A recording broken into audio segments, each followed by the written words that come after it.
साल 2013 दिल्ली का Indira Gandhi indoor stadium 14,000 लोगों से भरा हुआ था। लेकिन यहाँ कोई सिंगर, कोई बॉलीवुड स्टार नहीं था। यहाँ लोग पढ़ाई के लिए इकट्ठे हुए थे और जो पढ़ाने वाला था वो और कोई नहीं, बायजू रविंद्र थे। वही बायजू जिन्होंने आगे चलकर इंडिया का सबसे बड़ी टेक कंपनी बायजूस बनाई। लेकिन यह कहानी केवल उनके राइज की नहीं है, यह कहानी उनके डाउनफॉल की भी है। तो आइए जानते हैं बायजूस की पूरी कहानी। बायजू रविंद्र का जन्म सन 1980 में केरल में हुआ था। उनके माता पिता दोनों सरकारी स्कूल में टीचर थे। बचपन से ही बायजू को दो चीजों से खास लगाव था, स्पोर्ट्स और मैथ्स। जैसा कि हर मिडिल क्लास परिवार में होता है, उन्हें भी करियर में दो ऑप्शन दिए गए, डॉक्टर या इंजीनियर। लेकिन उन्होंने इंजीनियर बनने का रास्ता चुना। साल 2001 में अपनी इंजीनियरिंग पूरी करने के बाद बायजू ने एक शिपिंग कंपनी में नौकरी शुरू की। लेकिन 2 साल के बाद एक घटना ने उनकी पूरी जिंदगी बदल दी। उनके दोस्तों ने उनसे कैट एग्जाम की तैयारी में मदद मांगी। बायजू ने न केवल अपने दोस्तों को पढ़ाया बल्कि खुद भी कैट एग्जाम दिया और रिजल्ट 100 में से 100 नंबर आया। दोस्तों का कैट करियर शुरू हुआ, लेकिन बायजू का एक नया सफर शुरू हुआ। 2006 में बायजू ने कैट एग्जाम की तैयारी के लिए अपनी पहली क्लास शुरू की। उनका टीचिंग स्टाइल इतना अलग था कि एक छोटे से कमरे में शुरू हुई क्लास जल्दी ही ऑडिटोरियम में शिफ्ट हो गई। वो एक बार में 1200 स्टूडेंट को पढ़ाने लगे। उनकी पहली क्लास फ्री और बाकी क्लास पेड होते थे। उनका फोकस रट्टा नहीं, कॉन्सेप्चुअल लर्निंग पर था। इसीलिए स्टूडेंट उनके फ्री क्लास ज्वाइन करने के बाद 100 में से 90 स्टूडेंट पेड क्लास ज्वाइन कर लेते थे। बायजूस ने अपनी मेहनत और लगन से 2009 तक अपनी क्लासेस को 9 शहरों तक पहुंचा दिया।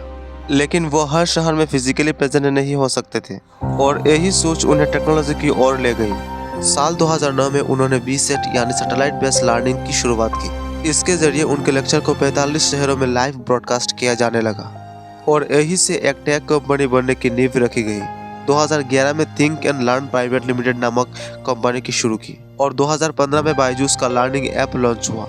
इस ऐप ने एजुकेशन को पूरी तरह से डिजिटल कर दिया।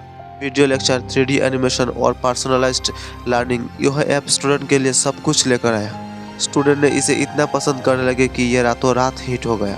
साल 2016 में फेसबुक के मार्क जुकरबर्ग के ऑर्गेनाइजेशन ने बायजूस में $50 मिलियन इन्वेस्ट किए और 2020 तक बायजूस $8 बिलियन की वैल्यूएशन वाली कंपनी बन चुकी थी।